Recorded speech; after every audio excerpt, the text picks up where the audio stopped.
తెలంగాణలో చెరువుల పరిరక్షణే ముఖ్య ధ్యేయంగా సీఎం రేవంత్ రెడ్డి హైడ్రా పేరుతోటి కూడా చెరువు భూ కబ్జాలను నివారించే ప్రయత్నంలో కూడా మహబూబ్నగర్లో కూడా ఖచ్చితంగా చెరువుల పరిరక్షణ చేపట్టాలంటూ కూడా గోనెల శ్రీనివాసు నినదిస్తూ ఉంటారు. ఆయన మాటల్లోనే మరిన్ని విషయాలు తెలుసుకుందాం. అన్న నమస్తే. తెలంగాణ రాష్ట్రంలో సీఎం రేవంత్ రెడ్డి కూడా చెరువుల పరిరక్షణ ముఖ్య ధ్యేయంగా హైడ్రా పేరిట కూడా భూ కబ్జాలను మహబూబ్నగర్లో కూడా హైడ్రా రావాల్సిన అవసరం ఎంతైనా ఉందా లేదా లేకపోతే ఇక్కడ అంతా భూ కబ్జాలు జరిగాయా? వాస్తవం ఏమంటే స్వతంత్రం వచ్చి 77 సంవత్సరాలు అవుతుంది. ఏదైతే ఆ రోజు కాకతీయ రాజులు గొల్టు చెరువులుగా ఏర్పాటు చేయడం జరిగింది. మరియు ప్రాంతాలను బట్టి వర్ష ప్రాంతాన్ని బట్టి భారీ వర్షాలకు చెరువులు నిండి కింద పోయే మార్గాలను ఏర్పాటు చేయడం జరిగింది. అయితే ఇప్పుడు ఈ కాలంలో ఇప్పుడున్న జనరేషన్లో జనాలు ఎక్కువగా రోజుకు విస్తరించి మరియు ఏదైతే చెరువుల ఎఫ్టీఎల్ని అంటే నీళ్లు ఫుల్ ట్యాంక్ లెవెల్గా ఉన్న చెరువులని అన్యక్రాంతం చేసి దాని అలుగుని దాని తూముని దగ్గర చేసి డెప్త్ తక్కువ చేపించి మరి ఈరోజు ఆ చెరువులు అన్యక్రాంతం కావడానికి కారణమవుతుంది.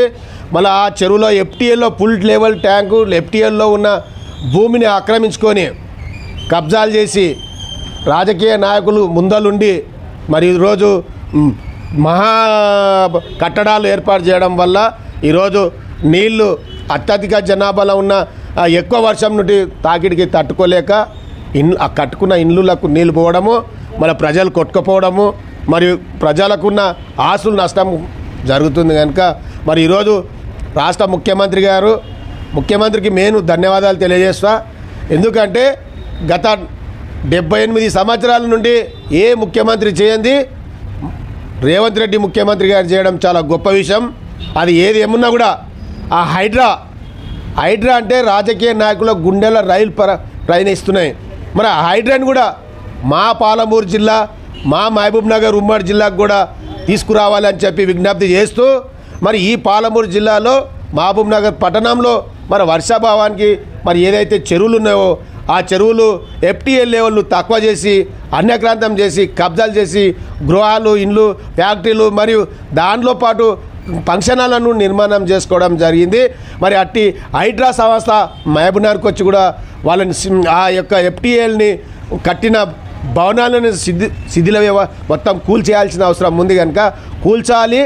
రెండవది అక్కడున్న ప్రజలకు ముఖ్యంగా ఏంటంటే ఇక్కడ మహబూబ్నగర్లో కూడా గతంలో జరిగిన భూ కబ్జాలను కూడా వాళ్ళని కూల్చగొట్టే ప్రయత్నం కూడా ఈ ప్రభుత్వం చేసింది.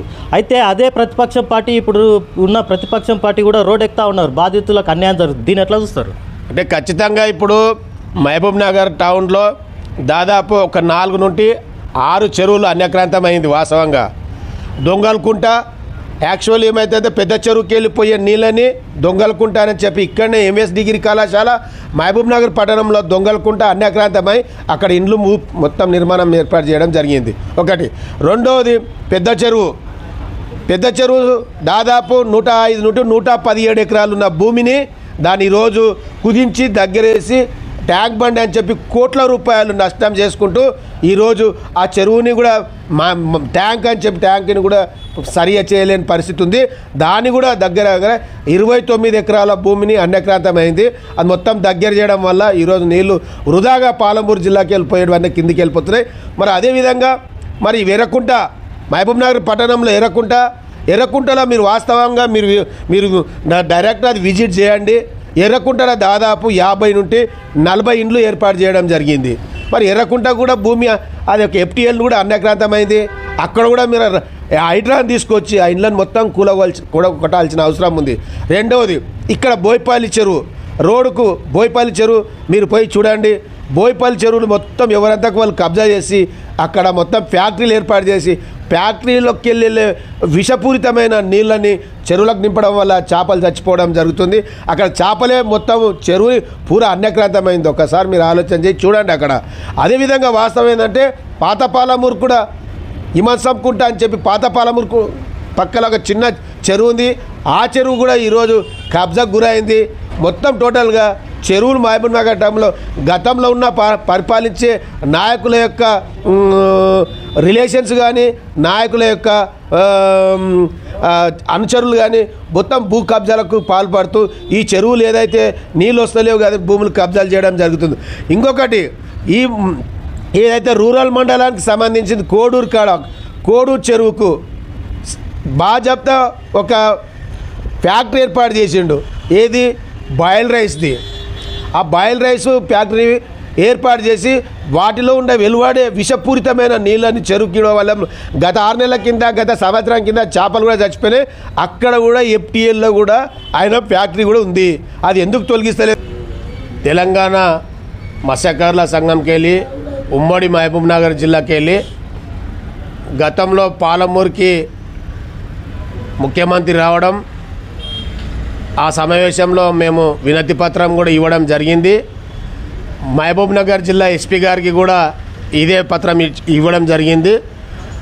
ముఖ్యమంత్రి కూడా సమర్పిస్తూ చెరువుల పరిరక్షణకు చర్య తీసుకోవాలి. గత ప్రభుత్వం అన్యక్రాంతమై ఆక్రమించుకున్న భూములను కూడా ప్రభుత్వం రిటర్న్ తీసుకోవాల్సిన అవసరం ఉందని చెప్పి వినతి పత్రం ఇచ్చినాం. అదేవిధంగా దాదాపు మహబూబ్ నగర్ ఉమ్మడి జిల్లాలో దగ్గర 5500 చెరువులు, మన కుంటలు, మరి పెద్ద చెరువులు, చిన్న మన చెక్ డ్యాములు మొత్తం కలిసి దాదాపు 5300 చిలుకు మొత్తం ఉమ్మడి మహబూబ్ నగర్ జిల్లా. ఈ లిస్టు కూడా ముఖ్యమంత్రి గారికి కూడా మేము ఇవ్వడం జరిగింది. మళ్ళీ ఆడికి కూడా హైడ్రా ఖచ్చితంగా అవసరం కదా. అయితే ముఖ్యంగా మహబూబ్నగర్కు ఈ హైడ్రా పేరిటగిన మహబూబ్నగర్కు వస్తే రేపు ప్రజలు సహకరిస్తారా? అదే నాయకులు కూడా ప్రతిపక్ష నాయకులు రోడ్డెక్కి ఉద్యమాలు చేసే పరిస్థితి ఇక్కడ కనిపిస్తుంది లోకల్గా. దీనిని ఎట్లా ఎదుర్కొంటారు? వాస్తవం ముఖ్యంగా అంటే ఈ చెరువుల్లో ఏదైతే అన్యక్రాంతం ఉన్న నష్టపోయింది మొట్టమొదటి వ్యక్తులు చేపల సంఘం, చేపల సభ్యులు, చేపల మీద ఆధారపడి జీవనోపాధి ఏదైతే కొనసాగుతున్న కుటుంబాలకు పూర్తి నష్టం జరుగుతుంది. First point.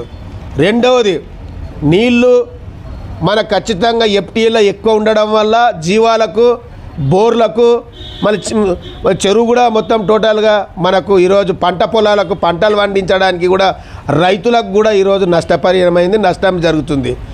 వీటిని మొత్తాన్ని టోటల్గా ప్రజలకు నష్టపోయే ప్రాసెస్లో ఉంది కనుక, నష్టపోయే ప్రమాదంలో ఉన్నాం కనుక, ఆల్రెడీ ప్రమాదాలు జరుగుతున్నాయి కనుక ఈరోజు ఇండ్లకు నీళ్ళు పోయి ఆస్తి నష్టమవుతుంది కనుక మరి ఈరోజు ఏమైందని అంటే భారీ వర్షాలు రావడం వల్ల చెరువులు, కుంటలు నిండి బయటికి పోలేని పరిస్థితి ఉంది కనుక ఇబ్బందులకు గురై ఈరోజు మనుషులు కొట్టుకుపోవడం, ఆస్తి నష్టపోవడం ఇలాంటివి జరుగుతున్నాయి.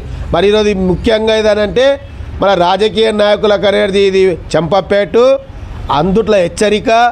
రేవంత్ రెడ్డి ముఖ్యమంత్రి తీసుకున్నది విధంగా చర్యలకు కరెక్ట్ తీసుకున్నాడు. రాష్ట్రం తెలంగాణ రాష్ట్రంలో ఆ రాజు కాకతీయ నాయకులు ఏదైతే నిజాం పీరియడ్లో కట్టిన చెర్లని ఈరోజున్న ప్రభుత్వాలు పూర్తిగా నాశనం చేసి కుంటలు తీసేసి తన సొంత లాభాల కొరకు, వ్యాపారాల కొరకు నష్టపరిచింది కనుక ఇదే విధంగా ఏదైతే ముఖ్యమంత్రి తీసుకున్నాడో, ముఖ్యమంత్రి తీసుకునే నిర్ణయం రాష్ట్రం మొత్తం చాలా మంచిది.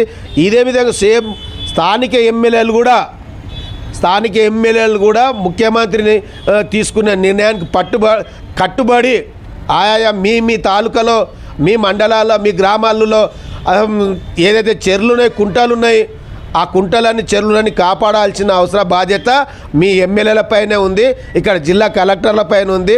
కూడా ఖచ్చితంగా ముఖ్యమంత్రి తీసుకున్న నిర్ణయం ప్రజలకు శిరస్సు వంచి ధన్యవాదాలు చెప్తూ, నేను ముఖ్యంగా మా చేపల సంఘం సభ్యులకు తెలంగాణ మత్స్యకారుల సంఘం తరపుకెళ్ళి మీరు ప్రభుత్వాన్ని ఏం కోరబోతున్నారు? తెలంగాణ మత్స్యకారుల సంఘం ఉమ్మడి మహబూబ్ నగర్ జిల్లాకి వెళ్ళి, నా పేరు గోనెల శ్రీనివాసులు, నేను చేపల సంఘం సభ్యుడిని. మేము ఒక్కటే కోరుతున్నాం, ఏదైతే FTAలో కట్టిన భవనాలను కూల్చేయాలి. హైడ్రా సంస్థను మహబూబ్ నగర్లో కూడా ఒక అసోసియేషన్ ఒకటి ఏర్పాటు చేసి, ఒక బ్రాంచ్ని ఉమ్మడి మహబూబ్ నగర్ జిల్లా బ్రాంచ్ని ఒకటి ఏర్పాటు చేసి వాటికి సరి అయిన మార్గదర్శనం ఇచ్చి వాళ్ళకు రిటైర్మెంట్ అయిన SIలను, SPలను పెట్టి సిబ్బందిని పెట్టించి ఒక IPS, IAS రిటైర్మెంట్ ఉన్న ఆ సంస్థకు ఇక్కడ మహబూబ్ నగర్ జిల్లాలో పెట్టి ఏదైతే చెరువులకు అన్యక్రాంతమైందో మా మత్స్యకారులు నష్టపోతున్నాం. రోజు రోజుకు ఈ మొత్తం చెరువులు ఒక్కొక్కటి పూడ్చుకుంటూ పోతే మా జీవనోపాధి దెబ్బతింటుంది. మా జీవనోపాధి మీద ఆధారపడిన కుటుంబాలు రోడ్డు మీద పడి ఈరోజు వాస్తవం చెప్పాలంటే మొన్న వర్షానికే పెద్ద చేపలు కొట్టుకపోయినాయి, చేప సంపద కూడా నష్టపోయింది. కనుక ముఖ్యమంత్రికి కూడా మాకు ఆర్థిక సాయం అందించి ఈ హైడ్రాన్ పాలమూరుకు తీసుకొచ్చి హైడ్రా పేరు మీద మొత్తం చెర్లని మొత్తం ఏదైతే అన్యక్రాంతమైందో దానింటి రిటర్న్ గవర్నమెంట్ తీసుకోవాలి. భూమిని ఆ కట్టిన స్థలాన్ని FTL బోండ్ ఏర్పాటు చేసి మొత్తం టోటల్గా ఆ చెరువులను కాపాడాల్సిన అవసరం ఉంది. చెరువులో ఉన్న సంపదను కాపాడాలి. చెరువు అనగానే జీవనోపాధికి, నీళ్లు తాగడానికి, వ్యవసాయానికి, మన పంట పొలాలకు, జీవాలకు, బోర్లకు అన్నిటికీ పనికొస్తుంది. ఇది ఒక్కొక్కసారి ఆలోచన. ముఖ్యంగా తెలంగాణ రాష్ట్రంలో చెరువుల అన్యాక్రాంతంతో కూడా మొదటగా నష్టపోయింది మత్స్యకారులే కాబట్టి ఈ ముదిరాజు మత్స్యకారులు నష్టపోతున్నారు. దీనిని తక్షణమే ఈ హైడ్రా పేరిట కూడా మహబూబ్నగర్లో కూడా చెరువులను పరిరక్షించాలంటూ కూడా మత్స్యకారుల సహకార సంఘం గోనెల శ్రీనివాస్ కూడా తెలియజేస్తూ ఉన్నారు.